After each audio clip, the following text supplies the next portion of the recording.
North Korea के तानाशाह Kim Jong Un का दुनिया मजाक बनाती है। कई मीम्स भी बनते हैं, लेकिन ये आदमी कितना ज्यादा खतरनाक है इस बात को अब साबित करने के लिए बता दें कि उत्तर कोरिया ने क्लस्टर वॉरहेड वाली बैलिस्टिक मिसाइल का टेस्ट कर दिया है। और इस धमाके ने बता दें कि अमेरिका से लेकर इजराइल तक कई देशों में खतरनाक खलबली भी मचा दी है।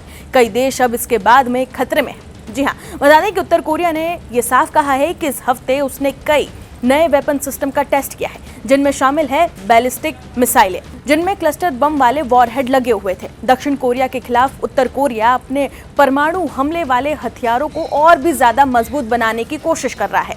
लेकिन सबसे बड़ा सवाल यही है कि आखिरकार ये क्लस्टर वॉरहेड क्या है और ये कितना ज्यादा खतरनाक है। दरअसल बता दें कि क्लस्टर वॉरहेड वो हथियार होता है जो एक बड़ी मिसाइल के अंदर लगा होता है, लेकिन जैसे ही ये अपने टारगेट के ऊपर पहुंचता है, ये हवा में या फिर जमीन के करीब फटता है और इसके अंदर से जो छोटे छोटे बम हैं ये अलग अलग दिशाओं में निकल जाते हैं और फिर गिरते हैं और वो वहां पर फट जाते हैं। मतलब एक मिसाइल, लेकिन हमला एक साथ कई जगहों पर होता है। एक मिसाइल से बता दें कि करीब 50 छोटे बम निकल सकते हैं। ये छोटे बम अलग अलग जगहों पर जाकर फटते हैं और फिर तबाही मचाते हैं। करीब बता दें कि 5 किलोमीटर तक के इलाके में ये भारी विनाश कर सकते हैं। जहां पर भी ये गिरते हैं वहां इंसान, इमारत, गाड़ियां, कुछ भी नहीं बचता। यानी ये सिर्फ हमला नहीं बल्कि पूरे इलाके को खत्म करने वाला हथियार है।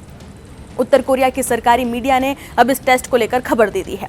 ये खबर बता दें कि दक्षिण कोरिया की सेना की रिपोर्ट के एक दिन बाद सामने आई। दक्षिण कोरिया ने ये कहा था कि उसने उत्तर कोरिया के पूर्वी तटीय इलाके से कई मिसाइलें छोड़ी गई है। ये 2 दिनों में दूसरी बार था जब उत्तर कोरिया ने मिसाइलें दागी। उत्तर कोरिया की आधिकारिक न्यूज एजेंसी ने ये बताया है कि ये टेस्ट सोमवार से शुरू होकर 3 दिन तक लगातार चला, जिनमें बैलिस्टिक मिसाइलों के साथ साथ क्लस्टर वॉरहेड, एंटी एयरक्राफ्ट हथियार, इलेक्ट्रोमैग्नेटिक हथियार और कार्बन फाइबर बम भी शामिल थे। दक्षिण कोरिया के जॉइंट चीफ ऑफ स्टाफ के मुताबिक मिसाइलें 240 से 700 किलोमीटर तक उड़ी और समुद्र में जाकर गिर गई। जापान ने भी कहा है कि ये मिसाइलें उसके विशेष आर्थिक क्षेत्र में नहीं गिरी है, लेकिन खतरा टला नहीं है। वहीं अमेरिकी सेना ने यह कहा है कि फिलहाल कोई तत्काल खतरा नहीं है, लेकिन असली टेंशन यहीं से ही शुरू होती है। क्योंकि जिस वक्त बता दें कि अमेरिकी राष्ट्रपति ट्रंप ईरान के साथ सीज फायर के बीच राहत लेने की कोशिश कर रहे थे, ठीक उसी समय किम जोंग उन ने ये टेस्ट करके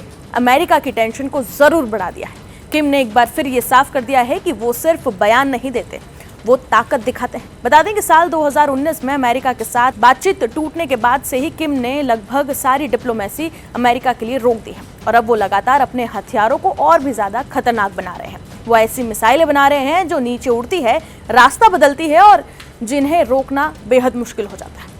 और अब क्लस्टर वॉरहेड के साथ खतरा कई गुना ज्यादा बढ़ गया है। किम अब दुनिया को याद दिला रहे हैं कि दुश्मनी क्या होती है और कैसे निभाई जाती है। और यही वजह है कि अमेरिका से लेकर एशिया के कई जो देश हैं वो इस समय अलर्ट पर हैं, क्योंकि ये सिर्फ एक टेस्ट नहीं, ये एक बहुत बड़ा संकेत है कि आने वाले दिनों में कुछ भी हो सकता है।